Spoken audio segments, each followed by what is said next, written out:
Hello everyone, welcome back to our channel. ఈరోజు మనము ఈ వీడియోలో సైకాలజీకి సంబంధించినటువంటి బిట్స్ అయితే చూద్దామండి. సైకాలజీలో వచ్చేసి మనకు ఎక్కువగా రిపీట్ అవుతున్నటువంటి టాపిక్స్ నుంచి మనము ఈరోజు ఈ వీడియోలో అయితే ఎక్స్ప్లెయిన్ చేసుకుందాము. వీడియో వచ్చేసి స్టార్టింగ్ నుంచి ఎండ్ వరకు చూడండి, చాలా బిట్స్ అయితే కవర్ అవుతాయి. సో ఫస్ట్ బిట్ అయితే చూద్దామండి. అన్వేషణ వయసుగా పేర్కొనబడే దశ. ఆప్షన్స్: ఫస్ట్ వచ్చేసి పూర్వ బాల్య దశ, ఆప్షన్ 2 ఉత్తర బాల్య దశ, ఆప్షన్ 3 శైశవ దశ, ఆప్షన్ 4 కౌమార దశ. అన్వేషణ వయసు అండి, అన్వేషణ వయసుగా పేర్కొనబడే దశ. సో మనకు కరెక్ట్ ఆన్సర్ వచ్చేసి పూర్వ బాల్య దశ అండి. అన్వేషణ వయసుగా పేర్కొనబడే దశ ఏది అంటే పూర్వ బాల్య దశ. మనకు ఉత్తర బాల్య దశ చూసుకున్నామంటే చాలా వరకు మనకు క్వశ్చన్స్ అయితే ఈ బాల్య దశల్లో కొన్ని అడగడం అయితే జరుగుతుందండి. సో ఉత్తర బాల్య దశలో వచ్చేసి పాఠశాల దశ కానీ, నెక్స్ట్ వచ్చేసి క్రీడా వయసు కానీ, ముఠా దశ కానీ, జగడకొండల దశ అనేసి మనల్ని ఎక్కువగా అడుగుతుంటారు కదా. సో అవన్నీ మనకు ఉత్తర బాల్య దశకు సంబంధించినవి. అలాగే శైశవ దశకు చూసుకున్నట్లయితే ముద్దు గొల్పే దశ, ముద్దు పలుకుల దశ కానీ, లేకపోతే వస్తు స్థిరత్వ భావనను ఏర్పడేటటువంటి దశ కానీ అడిగినట్లయితే అది మనకు శైశవ దశగా అవుతుందండి. నెక్స్ట్ కౌమార దశ ఇచ్చారు కదా. సో కౌమార దశలో వచ్చేసి మనకు ఏముంటుందంటే ఎక్కువగా పాత్ర గుర్తింపు కోసం కానీ, అలాగే ఉద్వేగాలు ఎక్కువగా ఉండేటటువంటి దశ అడిగినా సరే, నెక్స్ట్ వచ్చేసి పగటి కళలు కనేటటువంటి దశ అడిగినా సరే మనకు కౌమార దశగా మనము చెప్పుకోవచ్చండి. సో ఇక్కడ మనకు అన్వేషణ దశ అడిగారు కాబట్టి అన్వేషణ దశను వచ్చేసి మనకు పూర్వ బాల్య దశగా చెప్తాము. అలాగే పూర్వ ముఠా దశ అని కూడా మనకు పూర్వ బాల్య దశనే పిలుస్తామండి. పూర్వ ముఠా దశ అనేది మనకు పేర్కొనబడే దశ అడిగినా సరే పూర్వ బాల్య దశ. సో ఇది దీనికి సంబంధించి. నెక్స్ట్ క్వశ్చన్ అయితే చూద్దాము. క్రింది వానిలో అంతర్గత ప్రేరణ ఏది అనేసి ఇచ్చారు. ఆప్షన్స్: ఫస్ట్ వచ్చేసి పొగడ్త, ఆప్షన్ 2 స్వయం సంతృప్తి, ఆప్షన్ 3 దండన, ఆప్షన్ 4 బహుమానము అనేసి ఇచ్చారండి. సో కరెక్ట్ ఆన్సర్ వచ్చేసి స్వయం సంతృప్తి అండి. ఇక్కడ మనకు అంతర్గత ప్రేరణ అంటే మనకు దేన్నైనా చూడటం వల్ల కాదు, మనకు మనకై మనమే చెయ్యాలి అనేటటువంటి కాన్ఫిడెన్స్ కానీ, ఏదైనా ఒక అంశం మీద మనకు ఇప్పుడు ఖచ్చితంగా డిఎస్సిలో జాబ్ తెచ్చుకోవాలి అనేది మనలో ఉంటేనే అది మనం సాధించగలుగుతాం. ఎవరో చెప్పడం వల్ల కానీ, ఎవరి కోసమో కానీ మనము చేయడం వల్ల దాన్ని సాధించలేమన్నమాట. సో కాబట్టి అంతర్గత అంటే మనలో మనకు ఉండేటటువంటి అంతర్గత ప్రేరణ వల్ల స్వయం సంతృప్తి అనేది ఉంటుంది. నెక్స్ట్ పొగడ్త అనేది ఏంటంటే మనకు అంతర్గత ప్రేరణ అనేది కాదండి. సో వాళ్ళు ఏదో పొగిడారు, సో దానికి పొంగిపోవడం అది మనకు అంతర్గత ప్రేరణ కాదు, బాహ్య ప్రేరణ. దండన అంటే ఎవరైనా కొడతారని కానీ, లేకపోతే తిడతారని కానీ చేయటము, ఇది అంతర్గత ప్రేరణ కాదు. నెక్స్ట్ బహుమానం, ఇవన్నీ కూడా అంతర్గత ప్రేరణకి సంబంధించి కాదు. స్వయం సంతృప్తి, మన సంతృప్తి కోసము మనలో మనకై ఉండేటటువంటి ప్రేరణను అంతర్గత ప్రేరణ అని పిలుస్తాము. నెక్స్ట్ క్వశ్చన్ చూద్దాము. పరస్పర చర్యాత్మక దశలో జరిగే కార్యక్రమం ఏది అనేసి ఇచ్చారు.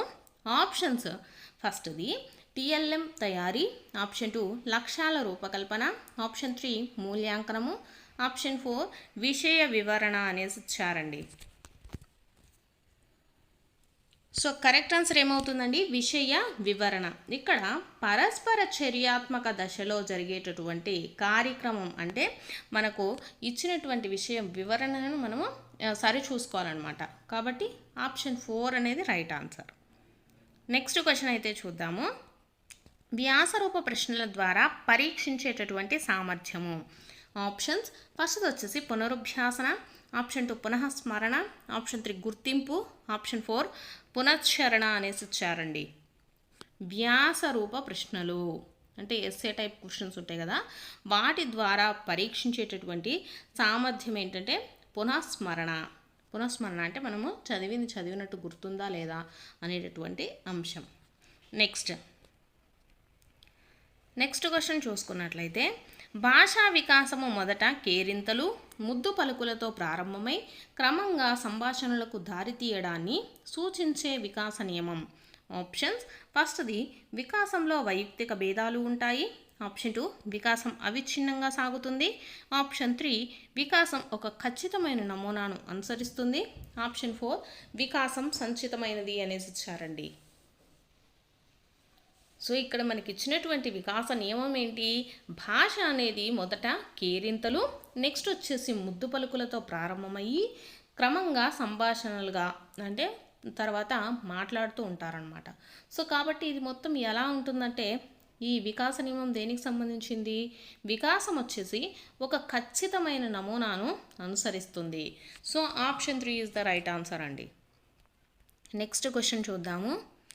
జ్ఞానాత్మక రంగంలో అత్యున్నత స్థాయి లక్ష్యం ఏది?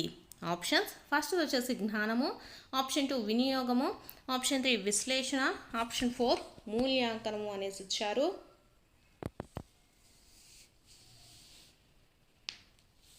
సో కరెక్ట్ ఆన్సర్ వచ్చేసి మూల్యాంకనం అండి. జ్ఞానాత్మక రంగంలో అత్యున్నత స్థాయి లక్ష్యం ఏది అంటే మూల్యాంకనం.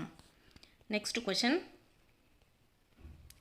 ఉపాధ్యాయుడు సౌలభ్యకర్తగా ఉండేది. ఆప్షన్స్ ఫస్ట్ వచ్చేసి అభ్యాస కేంద్రీకృత నమూనాలలో, ఆప్షన్ 2 ఉపాధ్యాయ కేంద్రీకృత నమూనాలలో, ఆప్షన్ 3 విషయ కేంద్రీకృత నమూనాలలో, ఆప్షన్ 4 తరగతి కేంద్రీకృత నమూనాలలో.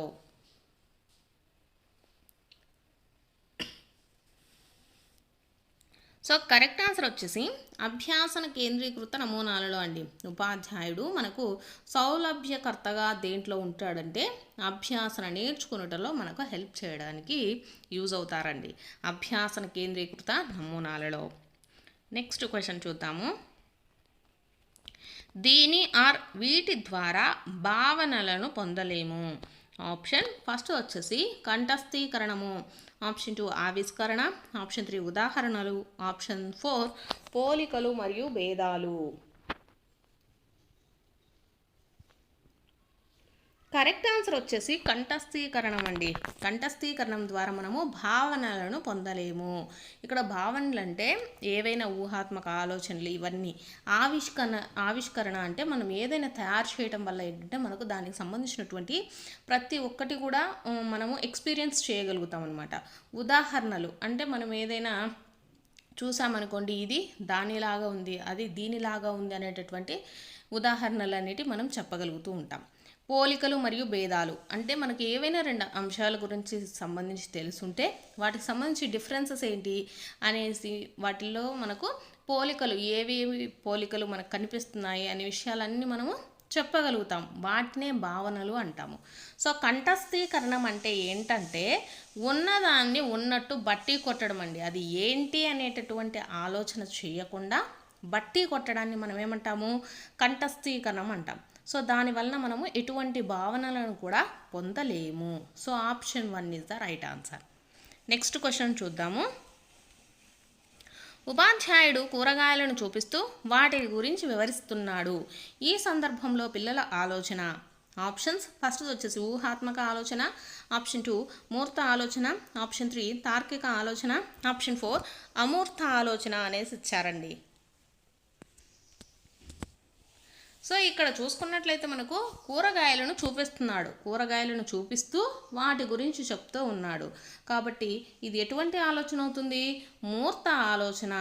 So option 2 is the right answer అండి. నెక్స్ట్ క్వశ్చన్ అయితే చూద్దాము. ఉద్దీపనలు పునర్భరణ కారకాలుగా పనిచేసే అభ్యాసన సిద్ధాంతం ఏది? ఆప్షన్స్ ఫస్ట్ వచ్చేసి శాస్త్రీయ నిబంధనం, ఆప్షన్ 2 యత్నదోష అభ్యాసనం, ఆప్షన్ 3 కార్యసాధక నిబంధనం, ఆప్షన్ 4 సాంఘిక అభ్యాసనం. సో ఇక్కడ మనకు ఉద్దీపనలండి. ఉద్దీపనలు పునర్భరణ కారకాలుగా పనిచేసేటటువంటి అభ్యాసన సిద్ధాంతం ఏదవుతుంది? కార్యసాధక నిబంధన సిద్ధాంతం అండి, ఆప్షన్ 3. Next question. విద్యార్థి తన చదువుపైన దృష్టి పెట్టలేకపోతున్నప్పుడు ఇచ్చేటటువంటి మార్గదర్శకత్వం. ఆప్షన్స్ ఫస్ట్ వచ్చేసి వ్యక్తిగత మార్గదర్శకత్వము, ఆప్షన్ 2 విద్యా విషయక మార్గదర్శకత్వము, ఆప్షన్ 3 ఔద్యోగిక మార్గదర్శకత్వము, ఆప్షన్ 4 పరివర్తన మార్గదర్శకత్వం అనేసి ఇచ్చారండి. సో ఇక్కడ మనకు విద్యార్థి తన చదువు పైన దృష్టి పెట్టలేకపోతున్నప్పుడు, అంటే అతని యొక్క వ్యక్తిగత కారణాల వల్ల అతను దృష్టి పెట్టలేకపోతున్నాడు అనమాట. సో అది మనకి ఏ మార్గదర్శకత్వం అవుతుంది? వ్యక్తిగత మార్గదర్శకత్వం అవుతుంది. ఆప్షన్ 1 కరెక్ట్ ఆన్సర్ అండి. నెక్స్ట్ ఆప్షన్ 2 చూసుకున్నట్లయితే విద్యా విషయక మార్గదర్శకం అంటే విద్యకు సంబంధించినటువంటి అంశములలో మనకు మార్గదర్శకత్వంను ఇచ్చినట్లయితే అప్పుడు విద్యా విషయకం అంటే మీకు ఏదైనా క్వశ్చన్ రాలేదు, లేకపోతే ఏదైనా సబ్జెక్ట్కి సంబంధించినటువంటి ఎక్స్ప్లెనేషను దానికి సంబంధించి మార్గదర్శకత్వం ఇచ్చినట్లయితే విద్యా విషయక మార్గదర్శకత్వం అవుతుంది. ఔద్యోగిక అంటే ఉద్యోగాలకు సంబంధించినటువంటి మార్గదర్శకత్వం. పరివర్తన అంటే మన బిహేవియర్కి సంబంధించినటువంటి మార్గదర్శకత్వం అండి. సో ఇక్కడ తన చదువు పైన దృష్టి పెట్టలేకపోవడం అంటే తన యొక్క ఆలోచనల యొక్క అక్కడ దృష్టి చదువు మీద ధ్యాస ఉంచలేకపోతున్నాడు కాబట్టి ఇది ఏ మార్గదర్శకత్వం అవుతుంది? వ్యక్తిగత మార్గదర్శకత్వం. నెక్స్ట్ క్వశ్చన్, క్రింది వానిలో సరికాని ప్రవచనం ఏది అనేసి ఇచ్చారు. ఆప్షన్ ఫస్ట్ది శైశవ దశలో శారీరక వికాసం వేగంగా జరుగుతుంది. ఆప్షన్ 2 ప్రజ్ఞా వికాసం నైతిక వికాసానికి చెందినది. ఆప్షన్ 3 ఉద్వేగ వికాసం అభ్యసనం మరియు పరిపక్వత మీద ఆధారపడి ఉంటుంది. ఆప్షన్ 4 3 నుంచి 4 సంవత్సరాల పిల్లలు సాంఘిక క్రీడలలో పాల్గొంటారు అనేసి ఇచ్చారండి. సో ఇక్కడ సరిగానే ప్రవచనం వచ్చేసి మనకు ఆప్షన్ 2 అండి. ప్రజ్ఞా వికాసం అనేది నైతిక వికాసానికి చెందినది అనేసి ఇచ్చారండి. అదైతే నైతిక వికాసానికి చెందింది కాదు. సో సరి అయిన ప్రవచనాలను చూసుకున్నట్లయితే మనకు శైశవ దశలో శారీరక వికాసం అనేది వేగంగా జరుగుతుందండి. శైశవ దశలో అంటే మనకు చిన్నపిల్లలుగా ఉన్నప్పుడు మన శారీరక వికాసం అనేది ఎక్కువగా ఉంటుంది. నెక్స్ట్ ఉద్వేగ వికాసం వచ్చేసి దేనిపైన ఆధారపడి ఉంటుందంటే అభ్యాసనము పరిపక్వత మీద ఆధారపడి ఉంటుంది. నెక్స్ట్ 3 నుంచి 4 సంవత్సరాల పిల్లలు సాంఘిక క్రీడలలో పాల్గొంటారు. ఇది వచ్చేసి మనకు కరెక్ట్. కానీ ఇక్కడ సరికాని ప్రవచనం అడిగారు కాబట్టి option 2 is the right answer అండి. నెక్స్ట్ క్వశ్చన్ చూద్దాము. వ్యక్తిగత సంబంధాల ప్రజ్ఞ కలిగిన వారు ఎవరు అనేసి ఇచ్చారు. ఆప్షన్స్ ఫస్ట్ది శాస్త్రవేత్తలు అండ్ ఇంజనీర్లు. ఆప్షన్ 2 జీవశాస్త్రవేత్తలు అండ్ క్రీడాకారులు. ఆప్షన్ 3 చూసుకున్నట్లయితే మనకు తత్వవేత్తలు అండ్ కళాకారులు అనేసి ఇచ్చారు. ఆప్షన్ 4 మనోవిజ్ఞాన శాస్త్రవేత్తలు మరియు రాజకీయ నాయకులు అనేసి ఇచ్చారండి. వ్యక్తిగత సంబంధాల ప్రజ్ఞ అన్న, వ్యక్తంతర ప్రజ్ఞ అన్న, పరస్పర వ్యక్తిత్వ ప్రజ్ఞ అన్న, సాంఘిక ప్రజ్ఞ అన్న, మనకు వ్యక్తిగత సంబంధాల ప్రజ్ఞ అన్న ఇవన్నీ కూడా ఒకటేనండి. సో మనకు వ్యక్తిగత సంబంధాల ప్రజ్ఞ అంటే సాంఘిక సంబంధములను మెరుగుపరుచుకునే సామర్థ్యాల కోసము మనం ఇతరులను అయితే వాడుకుంటూ ఉంటారు కదా, వాళ్ళకు సంబంధించి వ్యక్తిగత సంబంధాల ప్రజ్ఞ అనేది కలిగి ఉంటుందండి. సో ఆప్షన్ 4 మనోవిజ్ఞాన శాస్త్రవేత్తలు రాజకీయ నాయకులు ఏం చేస్తారు? ఇతరులను ఆకర్షించి వారి యొక్క సంబంధాలను మెరుగుపరుచుకుంటూ ఉంటారనమాట. So option 4 is the right answer అండి. నెక్స్ట్ చూసుకున్నట్లయితే మనకు జీవశాస్త్రవేత్తలు అంటే ఏంటి? వీళ్ళు ప్రకృతి సంబంధిత ప్రజ్ఞను కలిగి ఉంటారు. నెక్స్ట్ క్రీడాకారులను చూసుకున్నాం అనుకోండి.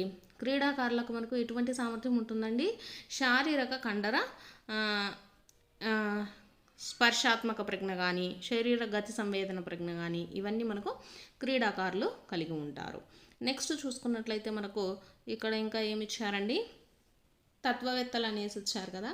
సో తత్వవేత్తలు చూసుకున్నట్లయితే మనకు భాష శాబ్దిక ప్రజ్ఞను కలిగి ఉంటారనమాట. అంటే భాషకు సంబంధించినటువంటి ప్రావీణ్యత కలిగి ఉంటే వాళ్ళు తత్వవేత్తలు అనేసి చెప్తాము. నెక్స్ట్ చూసుకున్నట్లయితే కళాకారులు అనేసి ఇచ్చారు కదా. కళాకారులకు ఎటువంటి ప్రజ్ఞ ఉంటుంది? సంగీత సంబంధ ప్రజ్ఞ అయితే మనకు కళాకారులకు ఉంటుంది. నెక్స్ట్ చూసుకున్నట్లయితే మనకు సైకిల్ తొక్కడానికి కావాల్సిన కారకాలు ఏవి అనేసి ఇచ్చారు. ఆప్షన్స్ ఫస్ట్ వచ్చేసి పెరుగుదల వికాసం. ఆప్షన్ 2 వికాసము మరియు సహజ సామర్థ్యము. ఆప్షన్ 3 పరిపక్వత అభ్యాసనము. ఆప్షన్ 4 పెరుగుదల అభిరుచి అనేసి ఇచ్చారండి. సో మనకు సైకిల్ తొక్కాలంటే మనకు కావాల్సిన కారకాలు వచ్చేసి పరిపక్వత ఉండాలండి. అంటే మనకు సరైన ఏజ్ ఉండాలి, అలాగే అభ్యాసనం అది మనం నేర్చుకొని కూడా ఉంటేనే మనకు సైకిల్ తొక్కడానికి మనకు సైకిల్ తొక్కడం అనేది వస్తుంది. So option 3 is the right answer. Next question చూద్దాము. ఈ సిద్ధాంతం ప్రకారము మోటార్ కారుని బాగు చేయగలిగిన వ్యక్తి మోటార్ బోటును కూడా బాగు చేయగలుగుతాడు. ఆప్షన్ ఫస్ట్ వచ్చేసి సామాన్యీకరణ సిద్ధాంతము, ఆప్షన్ 2 సమరూప మూలకాల సిద్ధాంతము, ఆప్షన్ 3 ఆదర్శాల సిద్ధాంతము, ఆప్షన్ 4 ట్రాన్స్పోజిషన్ సిద్ధాంతం అనేసి ఇచ్చారండి. ట్రాన్స్పోజిషన్ సిద్ధాంతం అంటే ఏంటి?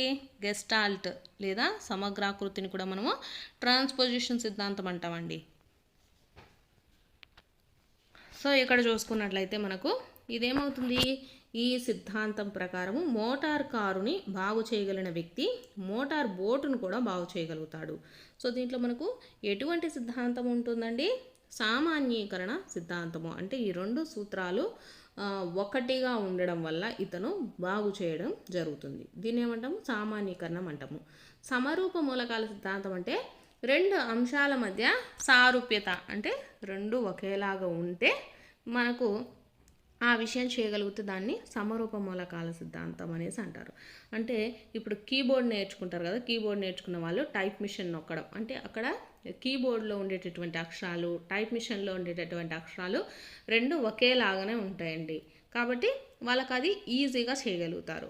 కాబట్టి దాన్ని ఏమంటాము? సమరూప మూలకాల సిద్ధాంతం అనేసి చెప్పడం జరుగుతుంది. నెక్స్ట్ ఆదర్శాల సిద్ధాంతం అంటే ఏంటి? ఇక్కడ వాళ్ళ ఆదర్శాలు కానీ వాళ్ళ యొక్క విలువలు కానీ వైఖరులు ప్రతి ఒక్క చోట ఉపయోగించబడతాయి. అంటే ఇంట్లో పరిశుభ్రంగా ఉంచడం అతని యొక్క విధి అనుకోండి, ఆఫీస్లో కూడా అంతే పరిశుభ్రంగా ఉండాలని అనుకుంటాడు. సో అది మనకు ఆదర్శాల సిద్ధాంతం అనేది అవుతుంది. ఇక ట్రాన్స్పోజిషన్ సిద్ధాంతం అంటే ఏంటంటే మనకు ఇక్కడ రెండు అంశాల మధ్య సంబంధాన్ని గ్రహించి అతను ఏదైనా పని చేయగలిగితే దాన్ని ట్రాన్స్పోజిషన్ సిద్ధాంతం అనేసి చెప్తాము. ఇక్కడ మనకి ఇచ్చినటువంటి క్వశ్చన్లో వచ్చేసి రెండు సూత్రాలు మనకు ఒకేలాగా ఉండి వాటి యొక్క నియమంను అర్థం చేసుకోవడం వల్ల ఇతను ఆ బోట్లను రిపేర్ చేయగలుగుతున్నాడు. కాబట్టి దాన్ని ఏమంటాము? సామాన్యీకరణ సిద్ధాంతం. Next question. వ్యక్తి యొక్క అవధానాన్ని ఎక్కువ కాలం నిలిపి ఉంచు స్థితి ఏది అనేసి ఇచ్చారు. ఆప్షన్ ఫస్ట్ వచ్చేసి వైఖరి, ఆప్షన్ 2 స్మృతి, ఆప్షన్ 3 సహజ సామర్థ్యము, ఆప్షన్ 4 అభిరుచి అనేసి ఇచ్చారు. సో కరెక్ట్ ఆన్సర్ వచ్చేసి ఏమవుతుందంటే అభిరుచి అండి. అంటే అతనికి ఏదైతే ఒక విషయం మీద ఎక్కువ ఇంట్రెస్ట్ ఉన్నదనుకోండి, అది చాలా కాలము అతనికి గుర్తుండిపోతుంది అన్నమాట. కాబట్టి వ్యక్తి యొక్క అవధానాన్ని ఎక్కువ కాలం నిలిపి ఉంచు స్థితి ఏది అంటే అభిరుచి.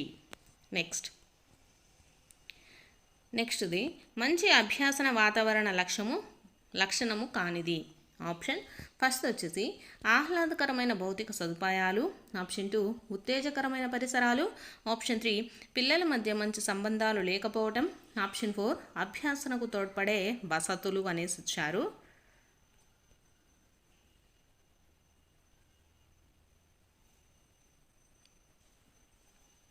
సో ఇక్కడ కరెక్ట్ ఆన్సర్ వచ్చేసి ఏమవుతుందండి? పిల్లల మధ్య మంచి సాంఘిక సంబంధాలు లేకపోవటం అనేది మనకు మంచి అభ్యసన వాతావరణ లక్షణము కానిదన్నమాట.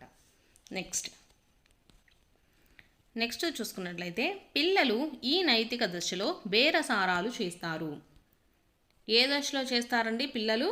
ఏ నైతిక దశలో మనకు బేరసారాలు చేస్తారంటే సహజ సంతోష సహకార సంతోష నేపథ్య నీతిలో వీళ్ళు బేరసారాలు చేయడం జరుగుతుంది. నెక్స్ట్ బిట్ చూద్దాము. పఠన సంబంధ వైకల్యం. ఆప్షన్ ఫస్ట్ వచ్చేసి డిస్గ్రాఫియా అని ఇచ్చారు, option 2 dysphasia, option 3 dyslexia, option 4 dyscalculia అనేసి ఇచ్చారండి. సో మీకు ఇవన్నీ పఠన సంబంధ వైకల్యం కావాలంటే ముందు అభ్యాసన వైకల్యాలు ప్రతి ఒక్కటి కూడా నేర్చుకొని ఉండాలండి. మనకు డిస్ఫేసియా చూసుకున్నట్లయితే మనకు భాషణ వైకల్యం అండి. డిస్ఫేషియా అంటే భాషణ వైకల్యము, డిస్లెక్సియా అంటే మనకు దేనికి సంబంధించిందండి? పఠన వైకల్యము. డిస్కాలిక్యులియా అంటే గణిత వైకల్యము. నెక్స్ట్ డిస్గ్రాఫియా అంటే లేఖన వైకల్యం. డిస్గ్రాఫియా అంటే లేఖన వైకల్యం అంటే రాయటంలో అండి. డిస్ఫేషియా అంటే భాషణ వైకల్యం మాట్లాడటంలో. డిస్లెక్సియా అంటే పఠన సంబంధం అంటే చదవటంలో. డిస్కాలిక్యులియా అంటే గణితానికి సంబంధించినటువంటి వైకల్యం అండి. కాబట్టి ఇక్కడ మనకు పఠన సంబంధం అడిగారు కాబట్టి ఏమవుతుంది, అది dyslexia. Option 3 is the right answer. Next question చూద్దాము. ఐసీటీ మాధ్యమంగా జరిగే బోధనాభ్యాసన దీనిని ప్రోత్సహించదు అనేసి ఇచ్చారు. ఆప్షన్ ఫస్ట్ వచ్చేసి చేయడం ద్వారా అభ్యాసనం. ఆప్షన్ 2 విమర్శనాత్మక ఆలోచన. ఆప్షన్ 3 నిష్క్రియాత్మక అభ్యాసనం. ఆప్షన్ 4 పరిశోధన మరియు మూల్యాంకన నైపుణ్యాలు అనేసి ఇచ్చారండి.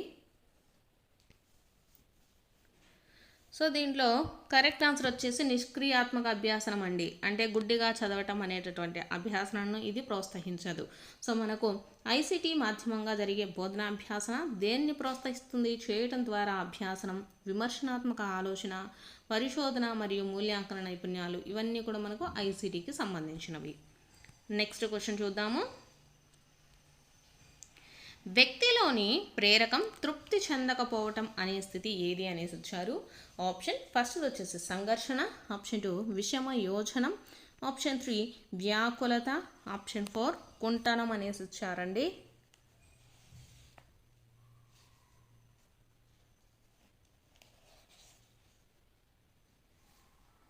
సో ఇక్కడ చూసుకున్నట్లయితే మనకు ఏమంటారు, ఫస్ట్ది చూసుకున్నట్లయితే సంఘర్షణ అనేసి ఇచ్చారు. మనకు సంఘర్షణ అనేది ఎప్పుడు ఏర్పడుతుందండి? మానసిక ఉద్వేగ పరిస్థితిని మనము సంఘర్షణ అంటాం. 2 లేదా అంతకంటే ఎక్కువ లక్ష్యాల మధ్య, అంటే నాకు అది కావాలి, ఇది కావాలి, ఇది వద్దు, అది వద్దు అనేటటువంటి సంఘర్షణ ఏదైతే ఉంటుందో, అంటే అటువంటి దాన్ని సంఘర్షణ అనేసి పిలుస్తామండి. అంటే అది ఎన్నుకోలేము, ఇది ఎన్నుకోలేము, అది కావాలి, ఇది కావాలి అనేటటువంటిది ఉంటుంది కదా, ఆ సందిగ్ధతను సంఘర్షణ అనేసి పిలుస్తాము. నెక్స్ట్ విషమ యోజన అనేసి ఇచ్చారు. విషమ యోజన అంటే ఏంటంటే మనకు సర్దుబాటు తత్వం లేకపోవడం అండి. అంటే మనకు ఎటువంటి పరిస్థితులైనా సర్దుబాటును కలిగి ఉంటే దాన్ని ఏమంటాము? సమయోజనం అంటాము. సర్దుబాటును చేసుకోలేకపోతే విషమ యోజనం అంటాము. నెక్స్ట్ వ్యాకులత. వ్యాకులత అంటే ఏంటంటే మనకు వచ్చేసి ఏదైనా ఒక అంశం మీద భయం అనేది ఉన్నదనుకోండి, దాన్ని వ్యాకులత అంటాము. నెక్స్ట్ కుంటనం. కుంటనం అంటే ఏంటంటే మనం ఏదైనా ఒక దాంట్లో వచ్చేసి ప్రతిసారి ఫెయిల్ అవుతూ ఉన్నామనుకోండి, మనకు కుంటనం అనేటటువంటి స్థితి ఏర్పడుతుందన్నమాట. అంటే అది ఒక మానసిక స్థితి. అంటే ఇక్కడ చూసుకున్నట్లయితే మనకు వ్యక్తిలోని ప్రేరకం తృప్తి చెందకపోవటం అనే స్థితి ఏమవుతుంది? కుంటనం అవుతుందండి. అంటే ప్రతిసారి మనం డిఎస్సి ఎగ్జామ్ రాస్తుంటాము, టెట్ ఎగ్జామ్ రాస్తున్నాం, ప్రతిసారి కూడా ఫెయిల్ అయిపోతూ ఉన్నాం అనుకోండి, మనకు అరే మనకేంటి ఇన్నిసార్లు ఫెయిల్ అయిపోతున్నాం అనేటటువంటి స్థితి ఏర్పడుతుంది కదా, దాన్ని కుంటనం అంటాం. వ్యాకులత అంటే మీకు ఆల్రెడీ చెప్పేశాను కదా, వ్యాకులత అంటే ఏదైనా ఒక భయం, అంటే ఒక నీడను చూసి దయ్యమని భయపడుతూ ఉంటారు కదా, అటువంటి దాన్ని వ్యాకులత అంటాము. సర్దుబాటు తత్వం చేసుకోలేకపోవటాన్ని విషమయోజనం అంటాము. సంఘర్షణ అంటే ఏదైనా 2 అంశాలు, ఏదైనా 2 కోరికల మధ్య అదే ఇదా అనేటటువంటిది స్థితి ఏర్పడుతుంది కదా, దాన్ని సంఘర్షణ అనేసి పిలుస్తాము. ఇక్కడ వ్యక్తిలోని ప్రేరకం తృప్తి చెందకపోవడం అంటే నేను టెట్ ఎగ్జామ్ క్వాలిఫై అవ్వాలి అనేటటువంటి ప్రేరకం నాలో ఉంది, కానీ ప్రతిసారి ఫెయిల్ అయిపోతూ ఉన్నాను అనుకోండి, దాన్ని ఏమంటాము? ఆ స్థితిని కుంటనం అనేసి పిలుస్తాము. So option 4 is the right answer అండి. నెక్స్ట్ బిట్, ఆర్టీఈ చట్టం 2009 యొక్క ప్రధాన లక్ష్యము. ఆప్షన్ ఫస్ట్ వచ్చేసి విద్యార్థులకు ఉచిత పుస్తకాలను అందించడం. ఆప్షన్ 2 పిల్లలకు ఉచిత నిర్బంధ విద్యను అందించడం. ఆప్షన్ 3 ప్రైవేటు విద్యా సంస్థలను ప్రోత్సహించడం. ఆప్షన్ 4 నాణ్యమైన విద్యా అవకాశాన్ని పరిమితం చేయటము. సో ఇక్కడ కరెక్ట్ ఆన్సర్ ఏమవుతుంది?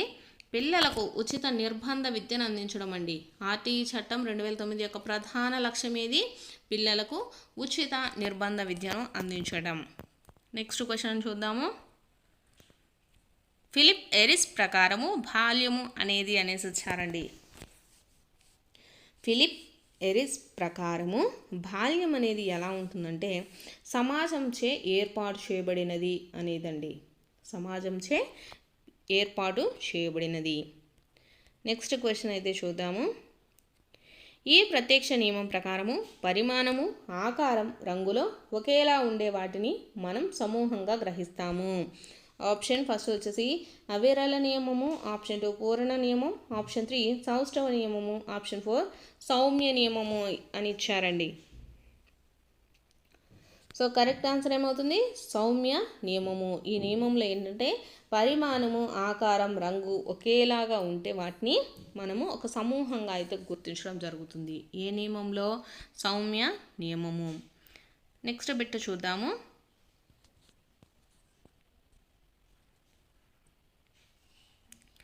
అనుభవాత్మక అభ్యాసనానికి ఉదాహరణ. ఆప్షన్ ఫస్ట్ వచ్చేసి భట్టి అభ్యాసనం, ఆప్షన్ 2 వినడం ద్వారా అభ్యాసనం, ఆప్షన్ 3 చేయడం ద్వారా అభ్యాసనం, ఆప్షన్ 4 చర్చల ద్వారా అభ్యాసనం అనేసి ఇచ్చారండి. అనుభవాత్మక అభ్యాసనం, మనకు అనుభవం అనేది ఎప్పుడు వస్తుందండి? చేయడం ద్వారా అభ్యాసనం. ఏ పని అయినా చేయడం ద్వారా అంటే లేకపోతే మనకు కలగడం ద్వారా మనము అంటే ఇంతకుముందు నేను డిఎస్సిలో ఈ క్వశ్చన్కి తప్పు రాశాను కాబట్టి అది ఒక అనుభవం అనమాట. కాబట్టి నెక్స్ట్ ఎగ్జామ్లో దాన్ని తప్పు రాయకుండా ఉండాలి. కాబట్టి అనుభవాత్మక అభ్యాసనం అనేది మనకు దేనికి ఉదాహరణ? చేయడం ద్వారా అభ్యాసనము. నెక్స్ట్ బిట్ వస్తునిష్టత అధికంగా గల పద్ధతి ఏది? ఆప్షన్ ఫస్ట్ వచ్చేసి అంధ పరిశీలన పద్ధతి, ఆప్షన్ 2 పరిపుచ్ఛ, ఆప్షన్ 3 నిర్ధారణ మాపనలు, ఆప్షన్ 4 ప్రయోగ పద్ధతి అనేసి ఇచ్చారండి. వస్తునిష్టత అధికంగా గల పద్ధతి మనకు దేంట్లో వస్తునిష్టత అనేది అధికంగా ఉంటుంది? ప్రయోగ పద్ధతిలో ఉంటుందండి. ప్రయోగ పద్ధతి ఆప్షన్ 4. నెక్స్ట్ బిట్ వ్యక్తి యొక్క అహము దీని ఆధారంగా పనిచేస్తుంది. ఆప్షన్ ఫస్ట్ వచ్చేసి ఆదర్శ సూత్రము, ఆప్షన్ 2 వాస్తవిక సూత్రము, ఆప్షన్ 3 ఆనంద సూత్రము, ఆప్షన్ 4 మానసిక సూత్రము అనేసి ఇచ్చారండి. వ్యక్తి యొక్క అహము, వ్యక్తి యొక్క అహం చూసుకున్నట్లయితే ఇది మనకు వాస్తవిక సూత్రం అండి.